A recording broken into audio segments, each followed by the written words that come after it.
So we're out here in the blueberry field. I did an update about this field in the winter when we were experiencing a really heavy frost heaving, which was pushing a lot of these plants out of the ground, which was terrifying because it's not an enormous planting, but there's I think 75 really nice blueberry plants in here. So what we've done so far is we scythed it and scythed the weeds into the row middles, and we also fertilized.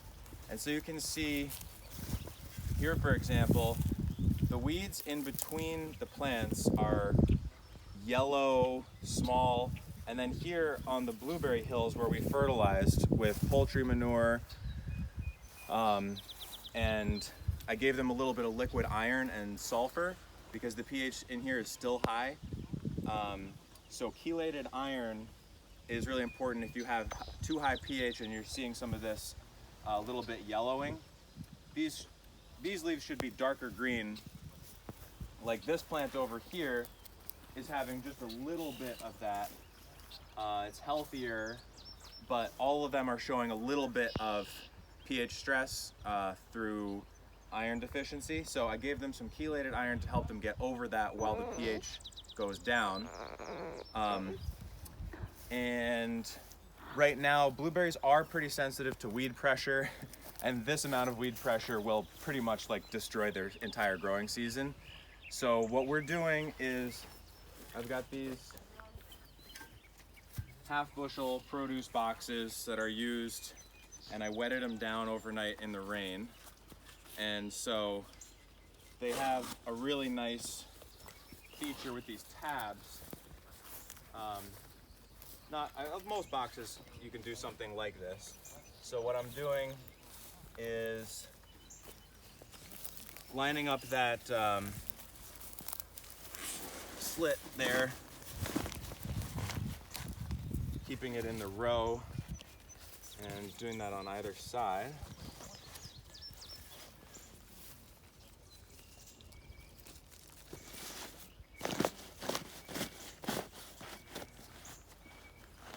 Making sure the edges aren't pointing upwards to catch wind. And then probably get a bucket too, so I don't want to have to move the tractor all the time. I just like to park it in one spot and do all the plants around.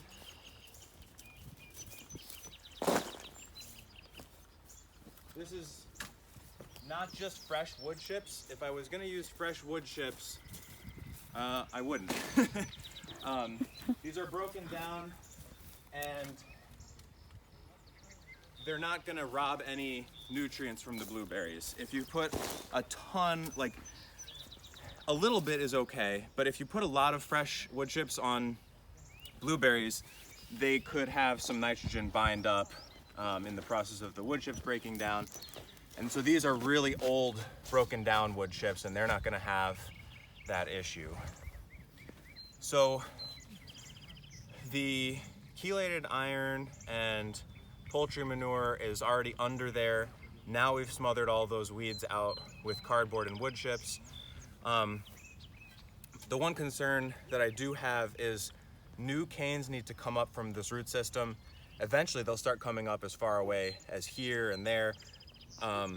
For this season, I don't think the cardboard matters too much. It will prevent that from happening, but I don't think these plants are really gonna do that much this year.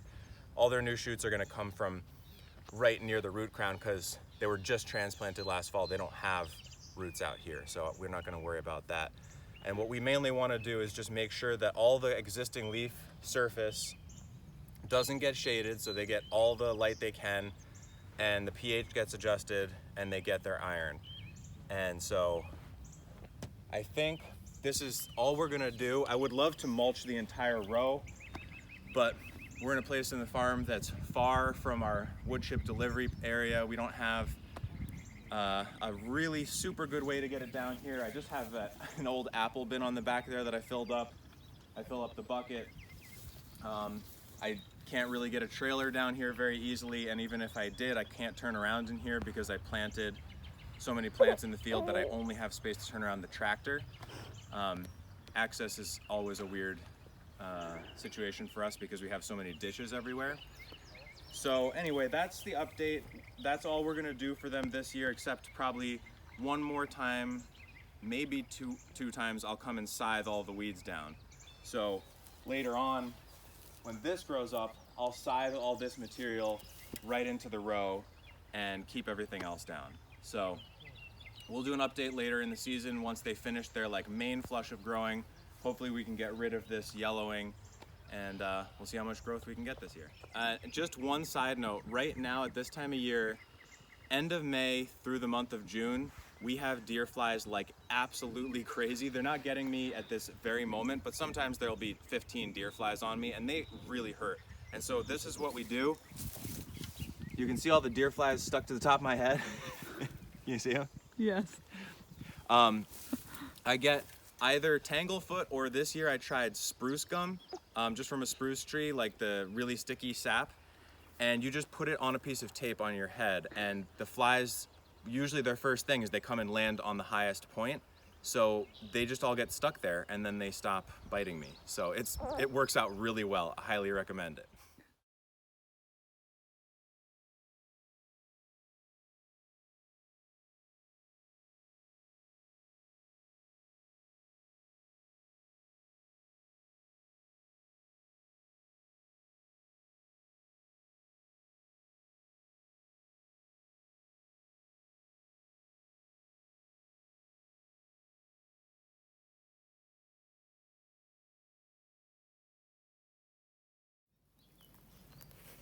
So here's the finished product for the day. Well, it did not take a day, but it occurred over the period of a day. All of them have some amount of mulch. And what it ended up being is a 5-gallon bucket of mulch for each one. I couldn't drive the mulch as close to the plants as I wanted, so I had to transport. So the best way to do that is 1 5-gallon bucket in each hand. And so that allowed me to put cardboard down and then do 2 bushes at a time. And we'll see what happens as far as ongoing maintenance for the season. I think it's going to be, there still will be quite a bit to do, but obviously we'll have to cut the weeds a few more times, maybe a top up on the mulch, but that 5-gallon bucket of mulch over cardboard should be pretty decent for the whole season. I think eventually I'm gonna have to do what most blueberry growers do, which is to mulch the entire row, because that's just what you do, I guess. All the literature says, I don't really know a lot about growing blueberries, but all the literature says that they really don't like weed competition and that it reduces their yields. So we're gonna see. I'm sure I will have some yield reduction due to weeds because I didn't till this field, and I don't have a problem tilling usually to establish plants, but back here I had kind of funky access and I couldn't get any, well, I guess I could have tilled it if I wanted to, but I didn't. And so there are perennial weeds in here to deal with, the nettles, which will pop up through just about anything. So I guess, let me just show real quick. So to put it in context, there's a lot of field space, and I'm considering doing some really large plantings of blueberries. We could potentially do several acres of blueberries, but that is an enormous undertaking, and I wanted to make sure that blueberries grew well. So actually 3 years ago, I took some plants from, we have a cabin, and I took some plants from the marsh there, and these were growing up on tussock grasses, which is actually kind of sedge, and they're in a perennial, well, they're in a little pool that always has water in it every year, never seen it dry. And these plants were growing on tussock grasses that put them maybe 4 or 5 inches above the water line. So I knew that at least these wild blueberries, which are Vaccinium corymbosum, high bush northern blueberry, could grow in a very flooded area, but obviously the crown wasn't flooded. So I knew as long as I could get the crown up, they had a good chance. And you can see here in year 3, this thing is putting on some serious shoots. And the reason I'm over here is because this area has never had any weed control whatsoever. There's mugwort, thistle, nettle, a peach tree, and what else? Purple loosestrife, just lots of jewelweed, lots of crazy stuff out here. And this is the first year that they're putting on fruit, which is awesome. They're growing really well. They're a little bit yellow, so I'm wondering whether they need some, I think the pH tested in here was a little bit high, so I'm still trying to lower it a little bit with elemental sulfur. Anyway, so I knew that the blueberries would grow here. They could be happy here. There's about 4 plants out here. They've all got berries on them, but like I said, these are wild, unimproved, quote unquote, so they've got tiny fruit. But when I find blueberries growing in the wild, they're always obviously surrounded by other perennial herbaceous and grasses. So I know it's not that like it's gonna kill them, you know? It's more just that you won't get maximum fruit production, which if you're gonna grow them commercially, you know, a 10 or 20% difference in yield, which you can't even really see when you're looking at a plant, makes all the difference in the world as to whether it's going to be profitable or not in a dollar sense. So, you know, imagine this plant with 20% more berries. You might barely be able to tell that by just looking. But if it consistently produced 10 or 20% more berries every year for 5 years, you add that up and it's like that could take you from your entire venture not being profitable to it being quite profitable. So that's where you get these ideas that like you can't have any weeds because you will suffer a loss, and it could be even more than 20%. I don't really know.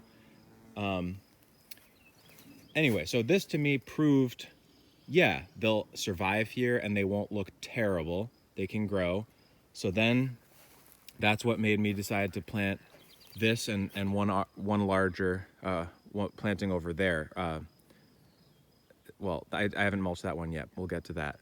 But so this planting here is of early maturing cultivars, Duke and Hannah's Choice, that will get the fruit ripe before the spotted wing Drosophila hatches, and they really do a number on organic blueberry producers around here. They can lay eggs into unripe fruit and destroy your crop. So if you have any varieties that ripen like mid-July, late July, well, maybe like early is okay, but then getting into the later season, if you have later maturing varieties, you're not going to get the fruit because spotted wing is going to destroy it. So I chose only early maturing varieties, and now I'm trying to get them some better weed control than those ones. And these are just in their, you know, establishment phase. But anyway, all that to say, 5 gallons of nice aged mulch per plant plus cardboard is really great for right now, just to get rid of the enormous weed pressure that was right on the crown of the plant. And I'm not a blueberry expert, but I don't imagine that the root zone of this plant would really be trying to extend much beyond this right now anyway.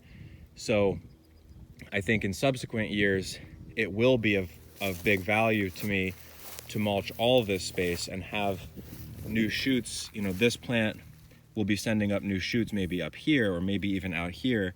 And so this plant here might be filling the space, and we might get close to, not quite, but close to a closed canopy situation. So these plants are 5 feet between plants in the row, and the rows are 8 feet apart. So the hope is to get really nice big plants that fill as much space as possible and to eventually mulch these entire rows. And if I get around to it this winter, I'm gonna try to build a little, I'm gonna try to build a mechanism on a little trailer that will be able to dump mulch to the side. Because if you have to work really hard to mulch your plants, it ends up not happening as much, or you cheap out, or you just don't give them quite as much as they need. But, you know, if I could really have a little side shoot on a mini trailer and push it off to the side and really dump a lot of mulch, it would happen. So I'm gonna see if I can get around to making one of those this winter. Anyway, that's where we're at so far. I'll probably check back in with this blueberry planting later in the season to see how much growth they put on. And a few of them have a tiny number of fruit, and I'm not gonna go through the trouble of pulling them off or anything, but we're certainly not expecting much of any yield this year.